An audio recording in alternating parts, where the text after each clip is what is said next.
Welcome back to Nick Lenz's novel reviews. This is episode number 17. Okay. Star Trek book. Star Trek, the original series. Uh, Elusive Salvation. This book is written by Dayton Ward, who is one of the regular one of the several writers who writes the original series novels. Now, this book, in the form of continuity, um, according to the historian's note, takes place, the present day stuff takes place 2 years before Star Trek II: The Wrath of Khan. And it also takes place in two other time periods. One is in the 1840s, which is kind of like the flashback stuff, and the other stuff takes place in like 1970, 1971, and 1985.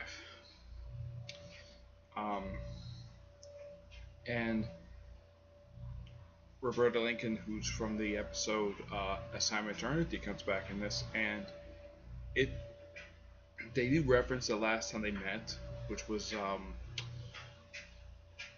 Shadows from History. I think it's the name that novel is called, which is also the character Minstrel, I think his name is, who was from the Enterprise episode Carbon Creek. They do reference that in here, and of course the Hatter book as well. So you can kind of see this book is sort of follow up to another Star Trek novel instead of following up an episode from the series, which normally what these books have been doing, just following up some stuff from the series. This one kind of does, but it just takes place between the first two movies. It tends to flashback back and forth. Like, it seems almost like that the stuff in the 70s with the whole thing with Roberta. Now, Gary Seven is briefly in the book. Briefly. Not entirely. Briefly. He only appears for like a few pages. A lot of times he just referenced. And how Roberta Lincoln gets involved with the main plot of this is actually quite ingenious. Basically, a spaceship shows up. This is when the Enterprise was a training ship.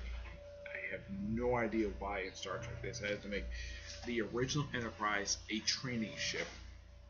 They mentioned this in Wrath of Khan. But, yeah, apparently they're looking for some scientists of theirs, which apparently their species is also dying.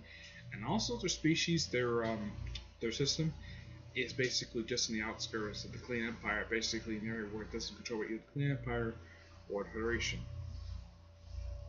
And apparently they're under a dictatorship because they're occupied by another species who doesn't like the fact they get involved with their business.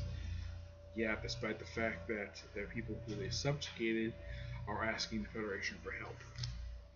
Which, knowing the Federation, if these species ever try to attack a Federation ship, at this point in time, they'll get annihilated quickly within just a few shots. I mean, battles Federation take just a few minutes because Federation just wiped them out so easy because it's so much more advanced.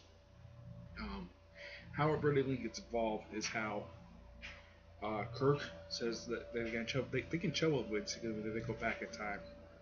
So they send a probe back in time using the slingshot maneuver. Something they would later use in they only used it just a couple times in the show. Well, a couple times on the screen they used it. Apparently they used it in Assignment Eternity, which they reference that here, and they also use it in Star Trek 4, The Undiscovered Country. So she gets caught up to date what's going on, and she contacts Mestro because he's like the only alien that she knows. She's like one of two aliens that she knows in the future.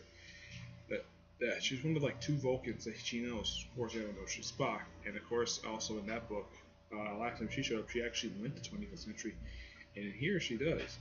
And when she finally does show up at this point in time, it had been about 14 years since they finally contacted Mestro. Basically, because she comes from 1985, but she aged a little bit. Heck, she even congratulated Kirk on his promotion, even though for him, it probably has not been that long since the last time he saw her. Not that long of a time. I mean, I think probably for her, it's not that long. For him, it's been a little bit long, maybe about 20 years. For her, it's probably been just a few years at most. But this book is still really good. I do recommend it for Star Trek fans to read. And I get the book a 9 out of 10. Alright, stay tuned for whenever I get a chance to do the next episode, which will be episode 18. Okay?